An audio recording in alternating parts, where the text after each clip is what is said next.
আমি মাওলানা হারুন রশিদ ফারুকী সাহেবকে ধন্যবাদ জানাই। উনি নির্বাচিত হওয়ার পরেই ৪ নং গড়বা ইউনিয়নের ৯ নং ওয়ার্ডের আঙ্গারুয়া গ্রামের রাস্তাটি, যেই রাস্তাটা দিয়ে প্রতিদিন শত শত মানুষ যাতায়াত করে, এখানে এই রাস্তা দিয়ে ১৫-২০টা প্রতিষ্ঠানের ছাত্রছাত্রীরা যাতায়াত করে। মাদ্রাসা আছে, হাই স্কুল আছে, এই সবগুলো প্রতিষ্ঠানের মহিলা মাদ্রাসা সহ সবগুলো প্রতিষ্ঠানের ছাত্রছাত্রীরা এখান দিয়ে যাতায়াত করে। শত শত মানুষ এই রাস্তা দিয়ে যাতায়াত করে দীর্ঘদিন যাবৎ। অনেক মানুষ দুর্ঘটনায় কবলিত হয়েছে, গাড়ি উল্টে পড়ে গেছে। আমাদের রাস্তাটা বইয়ার বাজার থেকে বাসাটি বাজার, এই রাস্তাটার দিকে উনি নজর দিয়েছেন। উনি নিজের অর্থায়নে এই রাস্তাটাকে সংস্কার করার জন্য উনি সহযোগিতা করতেছেন। আমরা গড়বা ইউনিয়নবাসীর পক্ষ থেকে মাওলানা হারুন রশিদ ফারুকী সাহেবকে ধন্যবাদ জানাই, অসংখ্য ধন্যবাদ জানাই। উনি এইভাবে যেন জনগণের খেদমত করতে পারে, আগামী দিনগুলোও আমাদের পাশে থাকেন, এই জন্য ওনার প্রতি আমরা কৃতজ্ঞতা জানাই। এই রাস্তাটা এত জনবহুল যে বাসাডি, আঙ্গারোয়া আর ভুইয়ার বাজারে এত জনবহুল রাস্তা, এই জনবহুল রাস্তাটা দেখার কেউ নাই। ভাইস চেয়ারম্যান সাহেবের ভাইস চেয়ারম্যান ফারুকী সাহেবের অর্থনৈতিক সহযোগিতা প্লাস পাশাপাশি আশাবাদী, এমনকি আমাদের এই জনগণ সবাই এইটার জন্য আশাবাদী। আসসালামু আলাইকুম। আসসালামু আলাইকুম রহমতুল্লাহ।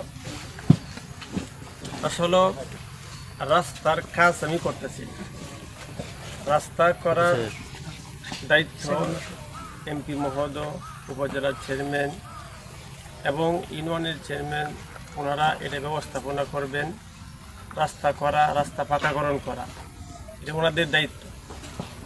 তবে আমি কিছুদিন আগে বুয়াবাজার আসছিলাম, সেখানে বেশ কয়েকজনে বলছে যে আমাদের রাস্তা এত অনুপযোগী হয়েছে, বুয়াবাজার থেকে বাসাডি পর্যন্ত হাইটে যাওয়ার কোনো ব্যবস্থা নেই।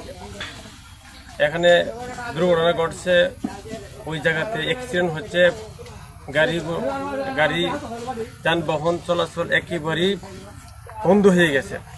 তো এই জায়গাতে যদি কিছু শুকরি, আদলা, এই জাতীয় কিছু জিনিস যদি দেওয়া যাইতো, তাহলে মোটামুটিভাবে আমাদের এই ৫-৭টা গ্রামের মানুষ, বেশ কয়েকটা প্রতিষ্ঠানের শিক্ষার্থীদের আসা যাওয়া সহজ হইতো। তখন আমি বলছি ইনশাল্লাহ আপনারা কাজ শুরু করেন। আমি আমার নিজস্ব অর্থায়নে যতটুকু আল্লাহ তাআলা আমাকে তৌফিক দিয়েছেন, ততটুকু আমি মানুষের সেবার জন্য, মানুষের এই আরামায়েশের জন্য, সুখ শান্তির জন্য আমি সেটা ব্যবস্থা করব। সেই মর্মেই এলাকার গণ্যমান্য ব্যক্তিরা ছিল, তাদের সাথে কথা দিয়ে গিয়েছিলাম এবং আজকে তাকে কাজ শুরু হয়ে গেছে।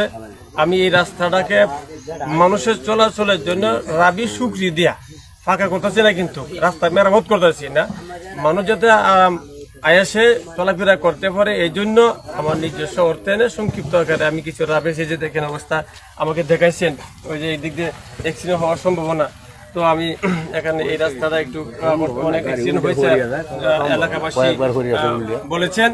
তো এই জাতীয় অ্যাক্সিডেন্ট থেকে, ক্ষতি থেকে মানুষ যেন রক্ষা পায়, আর মানুষ যেন আরাম চলাফেরা করতে পারে, এই জন্য আমি আমার অবস্থান থেকে আমি চেষ্টা করতেছি। আর এখন পর্যন্ত উপজেলা পরিষদ থেকে কিছু এখনো আসে নাই, কেবল শপথ গ্রহণ করে ৫-৭-১০ দিন ধরে অফিস করতেছি, এখনো উপজেলা পরিষদ থেকে কোনো বাজেট বা এরকম কিছু আসে নাই।